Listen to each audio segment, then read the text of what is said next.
Welcome to Dark Werewolf Encounters, where legends come alive and the night hides things that should never be seen.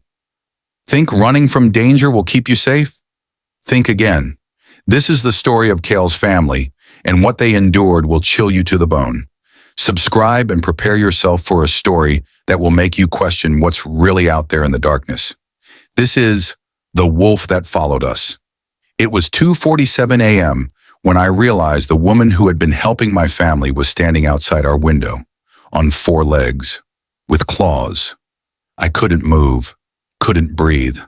The figure outside pressed closer to the glass, and in the moonlight, I saw something that made my blood turn to ice. Amber eyes, human eyes, watching me with an intelligence that no animal should possess. Then it vanished into the shadows so quickly I might have imagined it, except for the scratches it left behind on the windowsill. 4 parallel gouges, each one deeper than the last. My name is Kale. 6 weeks before that night, my family escaped a war-torn country and found refuge in a French village called Montvalon. It seemed too perfect to be true. Stone houses with flower boxes, a fountain where children played without fear. After 2 years in refugee camps with my wife Leora and our children, Aaron and Neva, we thought we'd finally found safety. We were wrong. The village sat at the edge of an ancient forest, dark and impenetrable, stretching for miles in every direction. From the moment we arrived, I noticed something strange. Nobody ever mentioned that forest, not during the welcome ceremony, not during our orientation. It was as if the trees themselves were forbidden from conversation, a collective silence that hung over the village like fog. 3 days after we arrived, a woman named Estelle Moreau knocked on our door with a basket of vegetables and a smile that didn't quite reach her amber eyes. She told us she helped all the newcomers settle in. She knew everyone. She translated documents.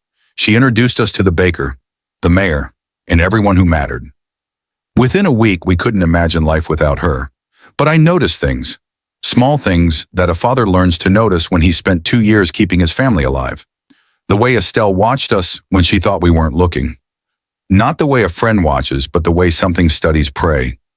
The way she inhaled deeply when she hugged my children, as if memorizing their scent. And there was one word she used constantly, woven into every conversation like a thread I couldn't quite grasp. I'll follow you home. I'm following your progress. I follow all the new families. Follow. Always that word. Follow. The first night she came to dinner, I watched her move through our cottage, her eyes taking in everything. Where the children slept, which windows had weak locks, the exits and entrances. She lingered in doorways, her gaze drifting to the shadows beyond our candlelight. And I felt something primal stir in my gut. An instinct. A warning. That night, lying in the darkness beside Leora, I made a promise. If this woman meant my family harm, I would stop her, whatever it costs, whatever it took. I didn't know then that the cost would be everything. The howling started 3 nights later. I woke at 2 a.m. to a sound that made every hair on my body stand up. It wasn't like any dog or wolf I'd ever heard. This sound had weight, intelligence. It came from the forest behind our cottage, rolling down through the trees like something ancient calling out to something it had been waiting for. Leora stirred beside me. What is that? Just an animal, I told her, but my hands were shaking as I checked the locks on our doors. The howling returned the next night, and the night after, always between 2 and 3 in the morning, always from the forest, but each night it came from a different position, closer, as if whatever made that sound was circling our cottage, learning the boundaries of our property, mapping out its hunting ground. I started checking the locks more carefully, 3 times each night, then 4, then 5. You're doing it again, Leora said gently one evening. Like in the camps. Just habit, I told her. But it wasn't a habit. It was the promise burning in my chest, the certainty that something was coming for my family, and I would be the one to stand between them and it. The first real warning came from Madame Duchamp at the bakery. I was buying bread when the old woman pulled me aside, her expression filled with something between pity and guilt. You've met Estelle, I see, she said carefully. Yes, she's been very helpful. Yes. Her smile was strained. She's always helpful, especially to families like yours. She follows them closely, very closely. There was that word again, follows. What do you mean? I asked. Madame Duchamp glanced toward the door, then back to me. Just be careful. That's all I can say. Be very, very careful. She wouldn't say more. But that night, as I lay awake listening for the howling, I noticed something else. Our cottage sat at the very edge of the village, the closest house to the forest, the most isolated from the others. And according to the paperwork we'd been given, every refugee family that came to Montvalon had been housed in this exact cottage. Every single one. So where were those families now? Aaron came home from school the next day with a story that made my blood run cold. He pulled me aside, his voice dropping to a whisper. Papa, the other kids at school say something follows people in this village. I knelt to his level. What do you mean? They say it picks a family and never stops watching them, never stops following them. Not until... He trailed off, his 9-year-old face pale with fear. Not until what? Not until it gets them. I held my son close and felt the promise in my chest grow heavier. Nothing would harm him. Nothing would harm Neva. Nothing would harm Leora. I would make certain of it. That night I began asking careful questions around the village. Indirect questions. I learned that in the past 5 years, 3 families had disappeared from Montvalon. Not all at once. One person at a time, usually during a full moon. The police reports called them accidents or voluntary disappearances, but the villagers whispered a different story. They whispered about something that stalked its prey for weeks before taking them. Something that left tracks around houses. Something that appeared in windows late at night. Something that followed. The most recent disappearance had been Sophie Marchand. Just 2 months before our arrival. Her car was found on the roadside, engine running, driver's door open, 1 shoe in the grass, nobody, no blood, just gone. And 2 weeks before Sophie disappeared, Estelle had been seen having coffee with her at the village cafe, walking her home afterward, following her. I went to the village bar that night looking for answers. Old Monsieur René sat in the corner, nursing a whiskey, his face etched with the kind of haunted expression that comes from witnessing things you can never unsee. When I sat down and asked about Estelle Moreau, his hand froze halfway to his glass. You should leave, he whispered. Take your family and leave tonight. Don't pack. Don't say goodbye. Just go. I need to understand what we're facing, I said. A man can't protect his family from something he doesn't know. Something broke in René's expression. He leaned close, his breath reeking of whiskey and fear. Her grandmother was the same, and her grandmother before that. For 300 years, the Moreau women have lived in that house at the forest edge, never aging, never leaving, never dying. The room seemed to tilt. That's impossible. Once she chooses you, René continued, his voice barely audible, once she decides to follow you, you can never escape. She learns everything about you, your routines, your fears, where you feel safe. And then, when the full moon comes, he didn't finish. He didn't need to. How do you stop her? I asked. René's laugh was bitter. You don't. She's faster than any man, stronger, smarter. The only thing you can do is run and hope she decides to follow someone else instead. There has to be a way. He studied me for a long moment. Silver might slow her down. Wolfsbane might hurt her. But in 300 years, no one has ever killed her. The best you can hope for is to survive long enough for her to lose interest. He paused, his eyes widening as he looked past me toward the door. I turned slowly. Estelle stood in the doorway, perfectly still, watching us. Her amber eyes gleamed in the dim light, and her smile had changed. It was the smile of something that knows it's been following you so long, it knows every thought before you think it. Kyle, she said softly, I've been following your conversation. Come, let's walk home together. I'll follow you. Make sure you get there safely. The word hung in the air like a noose. I didn't tell Leora everything that night. How could I? But the next morning I found something that made denial impossible. A note, slipped under our door.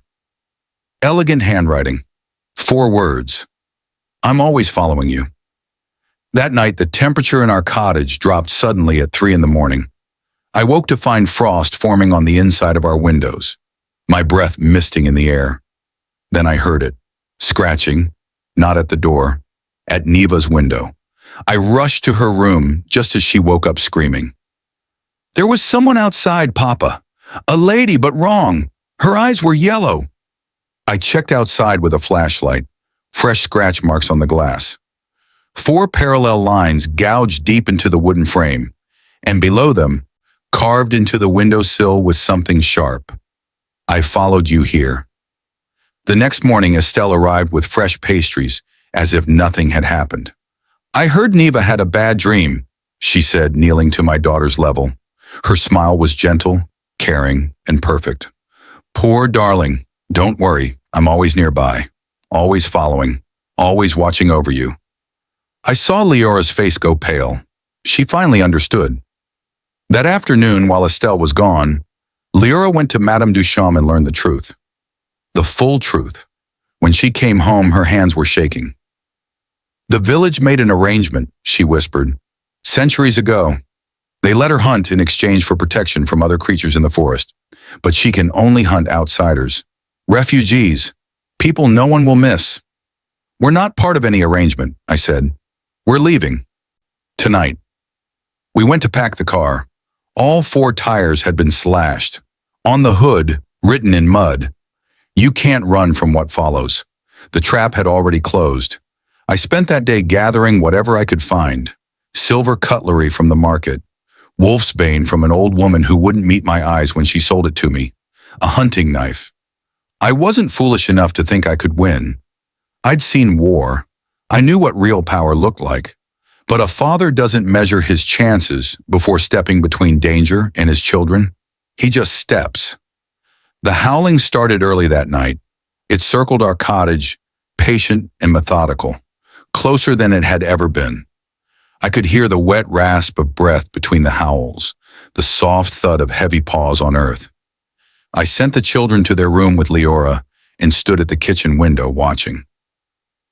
Estelle appeared at the edge of our yard, standing in the moonlight. She looked directly at me. Then her body began to change. I can't describe it properly. The sounds alone were enough to haunt me forever. Bones cracking and reforming, the wet slide of muscle over lengthening limbs.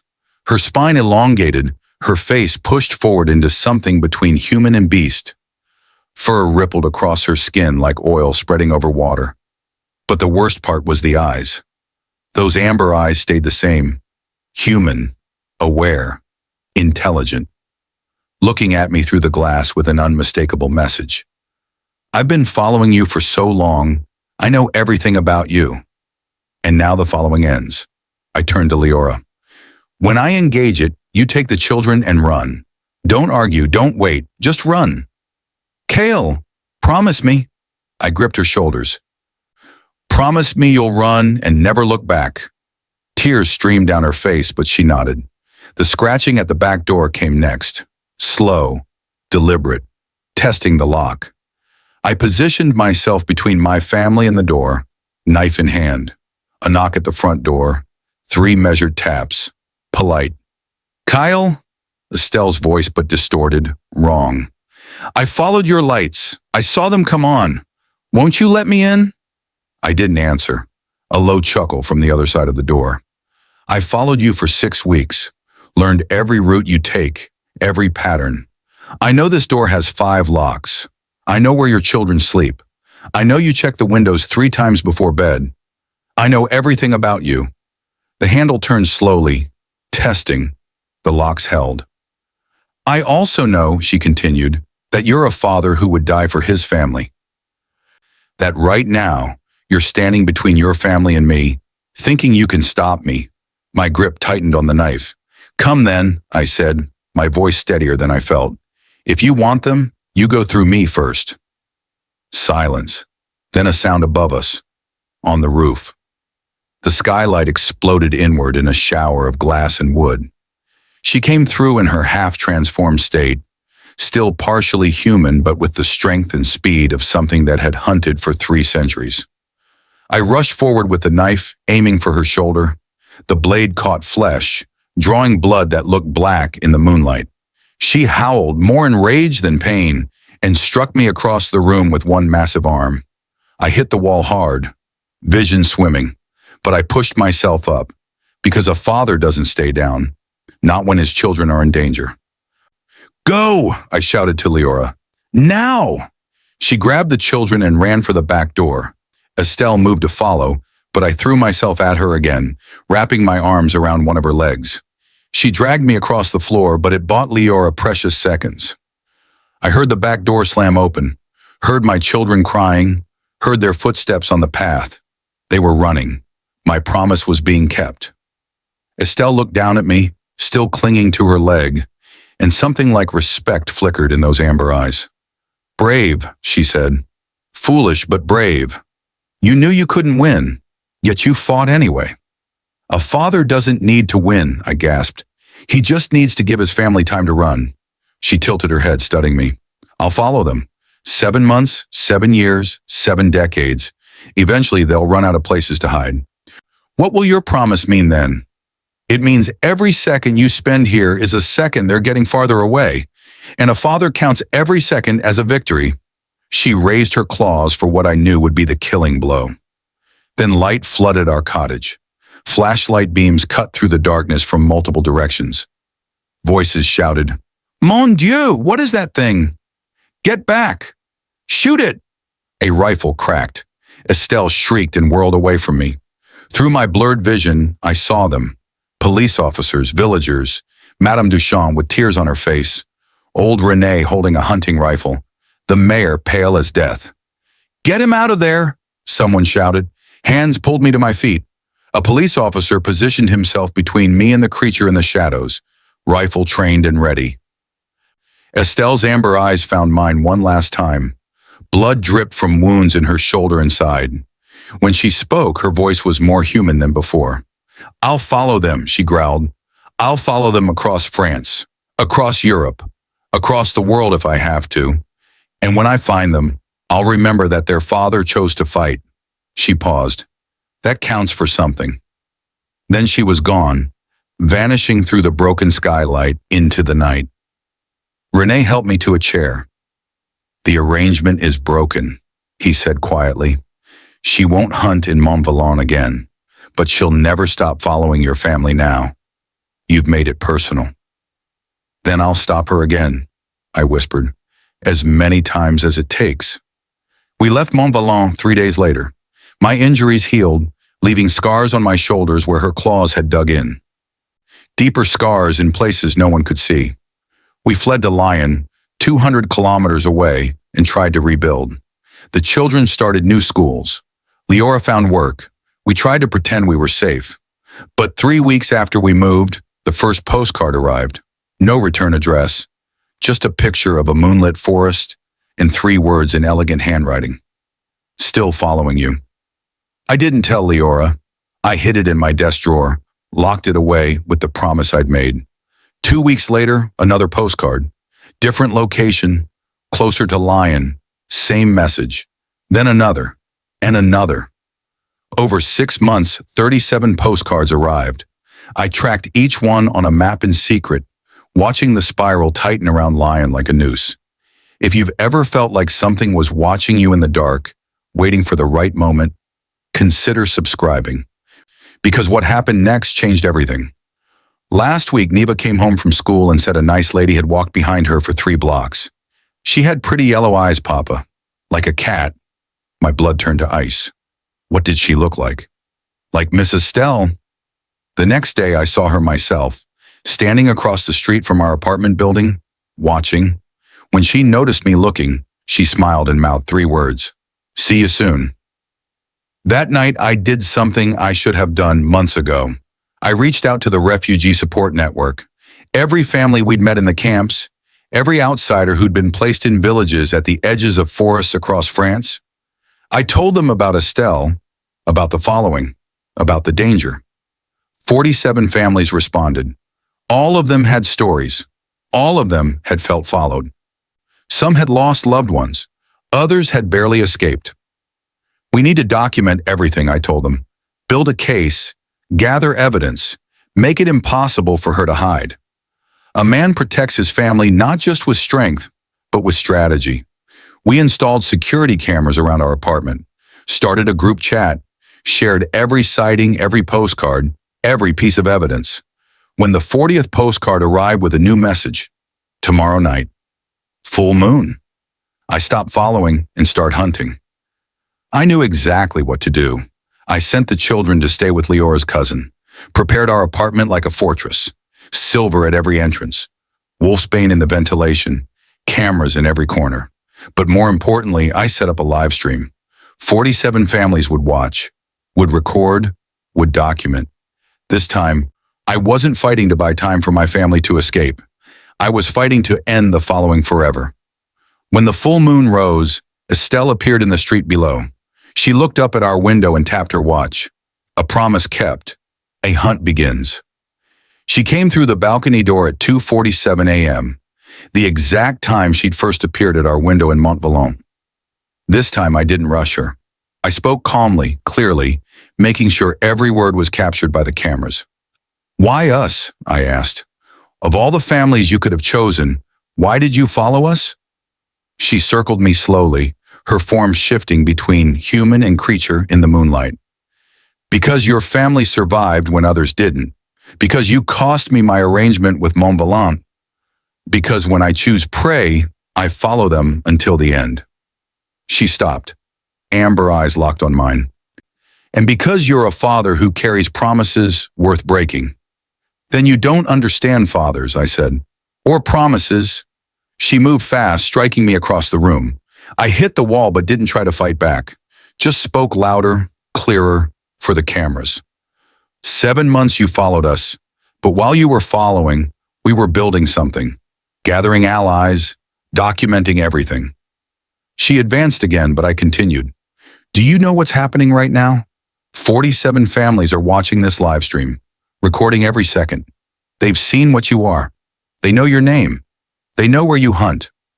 For the first time in 300 years, I saw fear flicker across Estelle Moreau's face.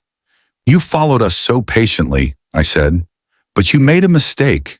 You followed refugees, outsiders, people who'd already survived wars, camps, journeys that should have killed them. People who know how to fight when fighting seems pointless. People who know how to build networks in the shadows. The sirens were already approaching. I'd called the police before she arrived, told them a stalker had broken into our apartment. You're not the hunter anymore, I said. You're the monster that 47 families can identify, that hundreds of people have seen, that can never hide in the shadows again. Estelle looked at me for a long moment. Her form shifted back to fully human, and something in her expression reminded me that beneath the monster, there had once been a woman. Centuries ago. You kept your promise, she said quietly. That counts for something. Then she turned to leave, but it was too late. The police had already surrounded the building. As she moved toward the balcony, officers entered from both sides, weapons drawn. This time, there was nowhere to run, no shadows dark enough to hide in, no forest to disappear into. Don't move! The command echoed through the apartment. Estelle froze, caught between her human form and something else, her amber eyes darting between the officers and the cameras, still recording everything. For 300 years, she had been the one who hunted. Now she was cornered. The 47 families watching the live stream had already contacted authorities across France. Evidence had been compiled. Testimonies had been given. The disappearances in Montvalon and dozens of other villages were being investigated. The protective arrangement that had kept her hidden for centuries had been shattered by the light we'd shone on her. Estelle Moreau, an officer said, approaching cautiously with silver-lined restraints specifically prepared for this moment. You're under arrest. She looked at me one final time, and I saw something I'd never expected to see in those amber eyes. Resignation. Not defeat, but the acknowledgement that her time had finally come to an end. You learned well, she whispered as they secured the restraints around her wrists. Perhaps too well. As they led her away, she didn't resist. The creature that had terrorized families for generations went quietly, her head held high, even in capture. The live stream captured every moment. The 47 families watched as the monster that had haunted their nightmares was finally taken into custody. That was 3 weeks ago. The story went viral within hours. The police investigation uncovered evidence of disappearances going back decades. Documents from Montvalon, testimonies from the 47 families, video footage of Estelle's transformation, and the physical evidence we'd meticulously collected over months. Estelle Moreau is now held in a specialized facility designed to contain threats like her. The French authorities have worked with specialists to ensure she can never escape, never hunt again. The arrangement with Montvalon in similar villages has been exposed and dismantled. The families who disappeared are being remembered, their stories finally told. The 47 families form something we call the Watch, not to hunt anymore, but to help, to identify other victims, to support refugees and outsiders, to make sure no one else falls prey to creatures that hide in the margins of society. This morning I woke to sunlight streaming through our windows. No postcards, no amber eyes watching from across the street, no howling in the distance. Just the sound of my children laughing in the next room, Lyra humming as she made breakfast, and the peaceful quiet of a life no longer lived in fear. I still check the locks at night. Old habits die hard. But now it's just habit, not the desperate vigilance of a man protecting his family from a predator.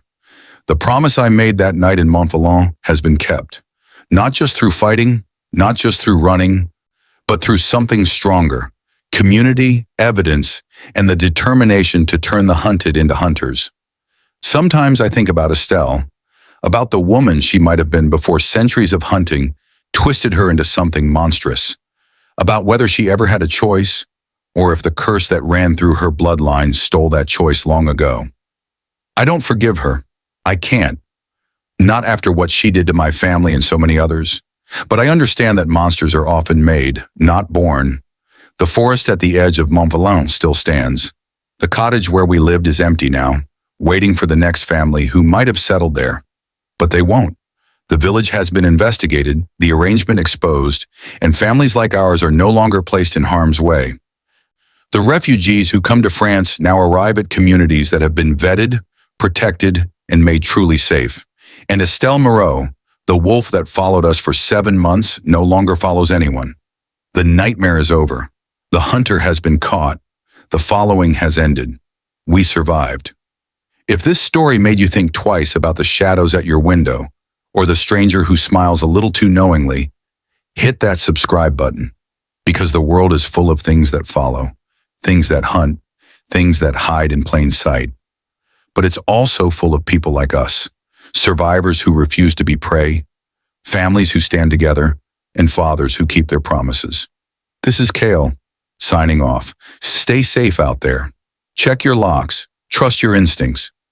And remember, sometimes the scariest monsters are the ones who've learned to smile like neighbors. Until next time, stay vigilant.